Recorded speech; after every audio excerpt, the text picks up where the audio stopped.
ये दोनों कंकाल अब तक गोवा पुलिस के कई जांच से गुजर चुके थे, लेकिन एक्सपर्ट को भी अब यही लग रहा था कि जांच अभी पूरी नहीं हुई। अब भी ऐसे कई राज रह गए जिनको सामने लाना बेहद जरूरी। लिहाजा इस बार पुलिस ने दोनों खोपड़ियों को एक लंबे सफर पर भेज दिया ताकि वो खुद अपना नाम और पता बता सके।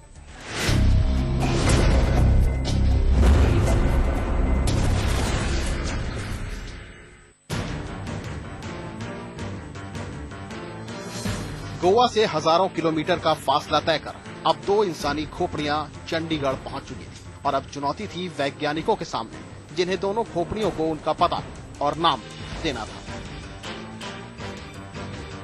उन्हें दो ऐसी खोपड़ियों की पहचान करनी थी जिनके बारे में सिवाय इस बात के और कुछ भी नहीं पता था कि उनका कत्ल गोवा में हुआ।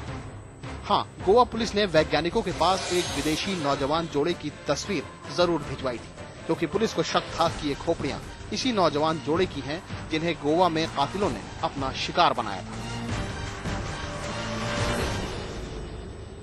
दो unidentified skulls along with the whole of the skeleton found मिला था। उनका स्कल और फोटोग्राफ हमारे पास भेजे गए। उधर एंटोन और मरीना के घर वाले अपने बच्चों की गुमशुदगी से बेहद परेशान थे, जो कि साल 2007 के नवंबर महीने से ही दोनों गायब थे।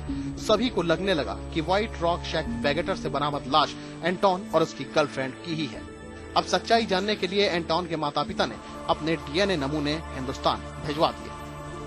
अपने बच्चे का इंतजार करते करते थक चुके एंटोन के घर वाले अब हर हाल में उसका अंजाम जानना चाहते थे, वो चाहे उसकी मौत की शक्ल में ही क्यों ना हो।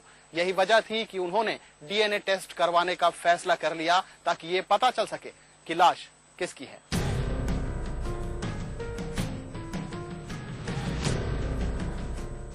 एंटोन के माँ बाप के डीएनए के नमूने तो वैज्ञानिकों के पास मौजूद थे, लिहाजा सीएफएसएल के वैज्ञानिकों ने अब सबसे पहले एंटोन की खोपड़ी से ही उसका डीएनए निकालने का फैसला किया, ताकि रूस से भिजवाए गए नमूनों से उनका मिलान किया जा सके।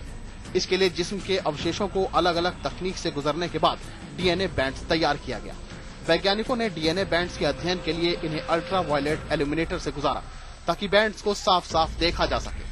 और इस काम को पूरा करने के बाद डीएनए बैंड्स को एक खास मशीन यानी रियल टाइम पीसीआर में डाला गया।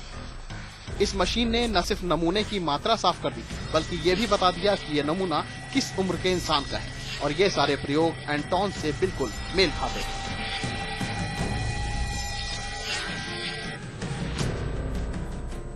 आखिर में बारी आई आइडेंटिफिकेशन एनालिसिस यानी पहचान साबित करने की।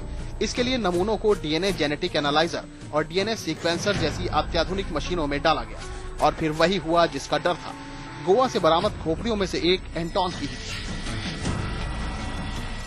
यानी अब ये साफ हो चुका था कि गोवा में कत्ल एंटोन का ही हुआ, लेकिन अभी मरीना की पहचान होना बाकी था।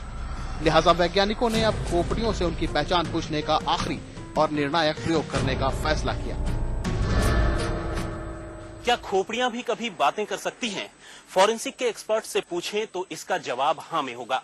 सीएफएसएल के वैज्ञानिकों को अभी गोवा से आई दो खोपड़ियों से उनका नाम और पता पूछना था। लिहाजा वैज्ञानिकों ने वो सारे इंतजाम शुरू कर दिए, जिसके बाद दो खोपड़ियां बोलने वाली थीं।